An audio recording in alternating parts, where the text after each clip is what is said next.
Hello, folks. Good morning. To state the obvious, over the weekend, with devastating storms in the South. I spoke for a couple hours with leaders yesterday affected by this hurricane, and Governor Kemp of Georgia, Governor Cooper of North Carolina, county officials in the Big Bend region of Florida, and other leaders in South Carolina and Tennessee about the broad and devastating impacts of Hurricane Helene. It's not just a catastrophic storm, it's a historic, history-making storm. The entire Southeast and Appalachia. Damage from the hurricane stretches across at least 10 states. Winds over 120 miles an hour in some places. Storm surges up to 15 feet and record flooding. Communities are devastated. Loved ones waiting, not sure if their loved ones are okay, and they can't contact them because there's no cell phone connections.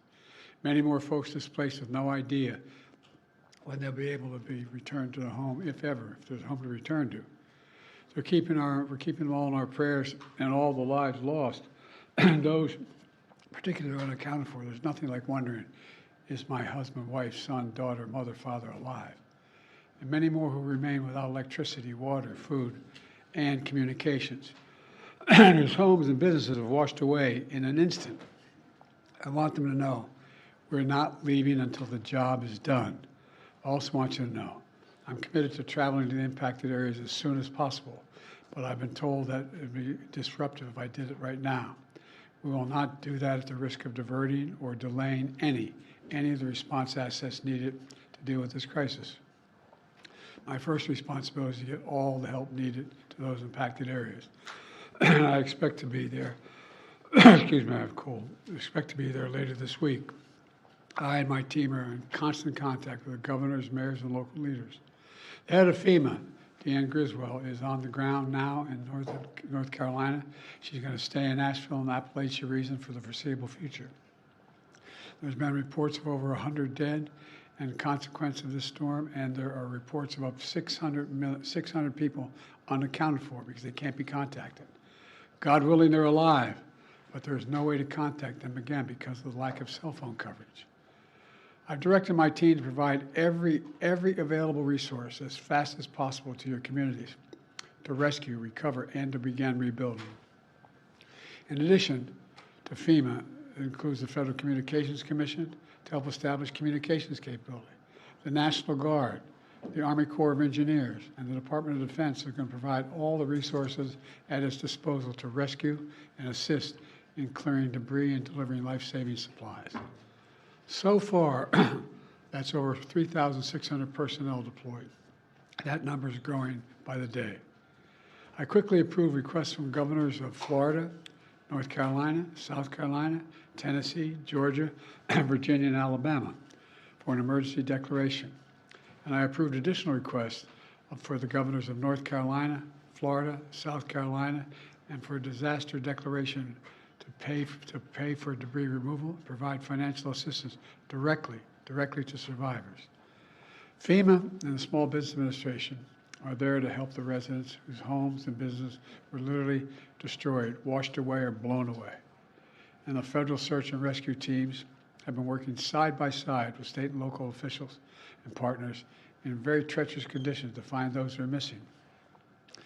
And they'll not rest until everyone's accounted for. I want to thank all the first responders and everyone who's been working around the clock. One of the brave teams who's volunteered to be there is from San Diego County Fire Department, set to travel all the way from California to North Carolina to help. But on their way, they were in a terrible car accident in Louisiana. We pray for their full recovery, but it was a bad accident.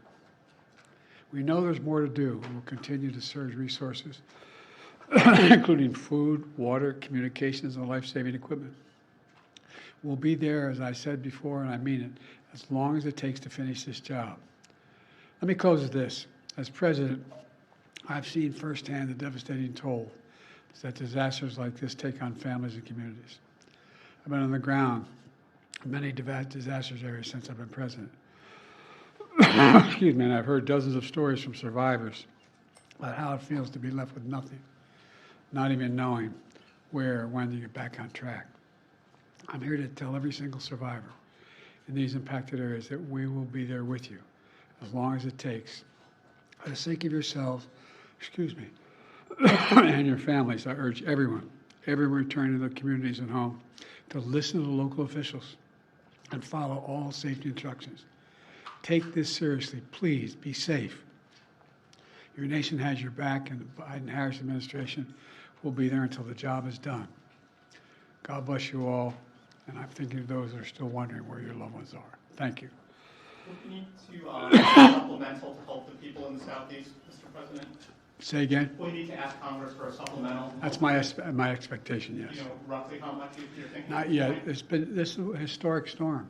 It's devastating. They've never seen anything like this before. And some of them are back-to-back, 3 storms in a row. So it's really, really devastating. Would you consider asking Congress to come back for a special session to pass a supplemental? That is something I may have to request, but no decision has been made yet. Do you have a sense of where you'll go when you are able to go, sir? Yes, I told the governor of North Carolina to go down, and I expect to be down there by Wednesday or Thursday. It would be clear for me to go. You guys have traveled with me. You know, there's an entourage. This can be disruptive. Is it a mistake for President Trump to be down there today in Georgia? Is that disruptive? I don't have any idea. On another issue, on the other side of the world in the Middle East, it's our I'm understanding. going to stick with this. What's that? I'm going to stick with this subject, but go ahead. Well, just the fact that Israel may be now launching a limited operation into Lebanon. Are you aware of that? Are you comfortable with their plans? I'm more aware than you might know, and I'm comfortable with them stopping. We should have a ceasefire now. Thank Do you. you expect Iran to retaliate? On the hurricane, Mr. President, why weren't you and Vice President Harris here in Washington commanding this weekend? I was commanding. I was on the phone for at least 2 hours yesterday and the day before as well. I commanded. Call a telephone. Is and it- all my security people. Is it not important for the country to see